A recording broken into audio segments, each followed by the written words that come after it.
Right, okay, good afternoon.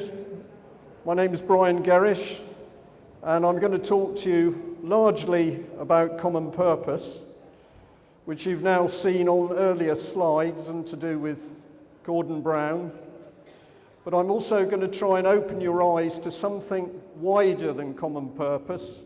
It's basically how this country is being destroyed. And we're not at the stage anymore where we've got a problem with political parties. We're not at a stage where if we get rid of Mr. Brown, as has been quite rightly suggested, we can replace him with Mr. Cameron. Because if we do that, we're going to end up continuing what's happening in this country.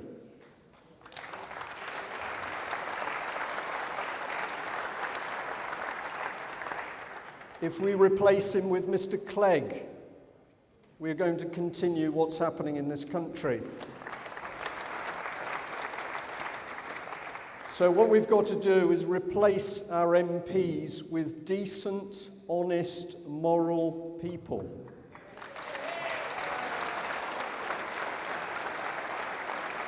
And I'm going to be very, very measured and very careful here, because the people who actually voted these idiots into power is a very small percentage of the electorate. So what we are going to do is get the majority of the electorate to vote for honest, decent people. Some of them might call themselves Blue Sky Party, some of them might call themselves Green, some of them might have no name. They might just be, I nearly said a person. They might be a real human being. So I'm going to leave you to decide who you vote for, but what I'm going to say to you, if you continue to play the game and vote for Conservatives, Lib Dems and Labour, this country is going to continue the slide to slavery. That's a fact.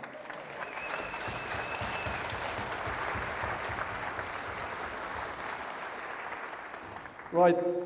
The state of the nation is on screen, because here's the column, the newspaper. We've started to print what other people won't print. We're now on our third injunction.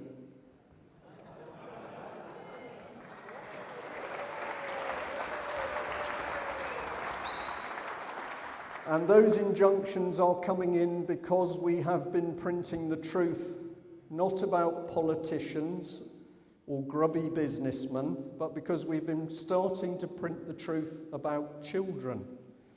Now, I know that there are some young children in this audience, and I'm going to say gently to mums and dads, I'm going to be talking about some very serious stuff. So it's your decision. But I'll also say to you that when I gave a talk in Birmingham Central Mosque, which was now about 2 years ago, and I also said the same thing, the Muslims in the mosque said to me, the children stay, because we want our children to understand exactly what is happening. So I leave it to you, but I am going to talk about some rather disturbing subjects. Now, we heard a lot about the Constitution, and I think really we need a just society. Isn't that what it's about? We need a just society. How many of you would agree with that?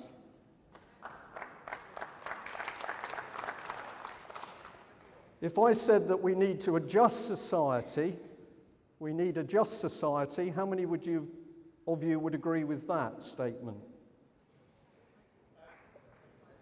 I'm being deliberately deceitful.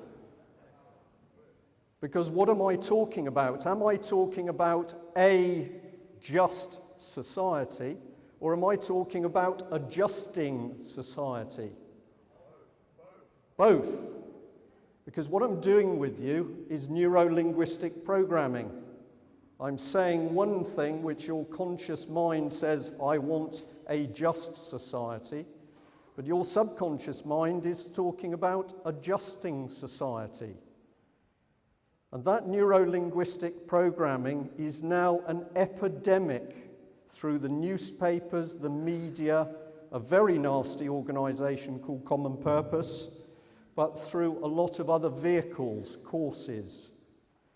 And that neuro-linguistic programming, reframing of people, is beginning to change how they think and how they act. So that when you see or you hear of a senior police constable saying he can't let officers ride a bike because it's dangerous, that police constable believes what he's telling you.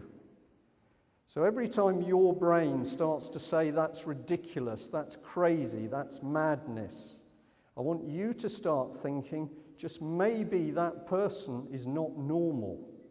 And I'm going to take you on a little journey through this country, because under the surface of this country is a very nasty cancer.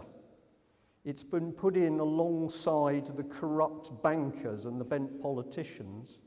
But this cancer is now undermining the way our society functions.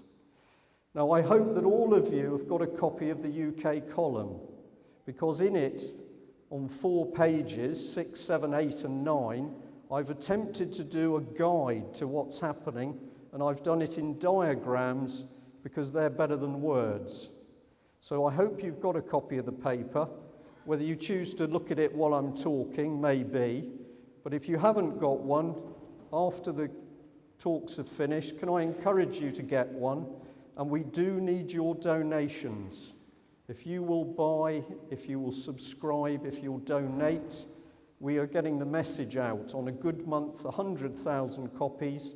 On an average month, 45,000 copies. They're going into Parliament. I can tell you this paper is read by the Labour Cabinet. That is not a joke. I can assure you it is, and they don't like it. So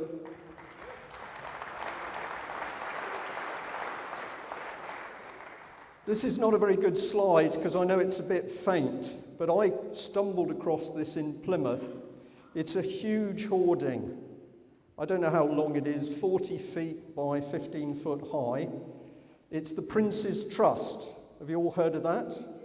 It's a wonderful charity that does wonderful things for young people. And I believe that Prince Charles is involved in it, so it must be good, mustn't it? But I got interested in this poster. On the left-hand side, in case you can't see, is a young man. And then the words are, God, Father Christmas. Some young people don't even believe in themselves. Now, as I drove past that, I thought, that's a very interesting poster. And then I got a bit further down the road, and suddenly my brain said, neuro-linguistic programming. Because there are other meanings in that sentence. One is that God is equated to Father Christmas. Some of you might believe that. I think you should think about it very carefully. But the message being put out to people reading that poster or going into their minds subliminally is that God is like Father Christmas. Well, never mind God and Father Christmas, which the young person doesn't believe in. They don't even believe in themselves. So there's about 3 messages going around. When you get a daily paper, let's take the Daily Mail, because what a disgusting paper it is.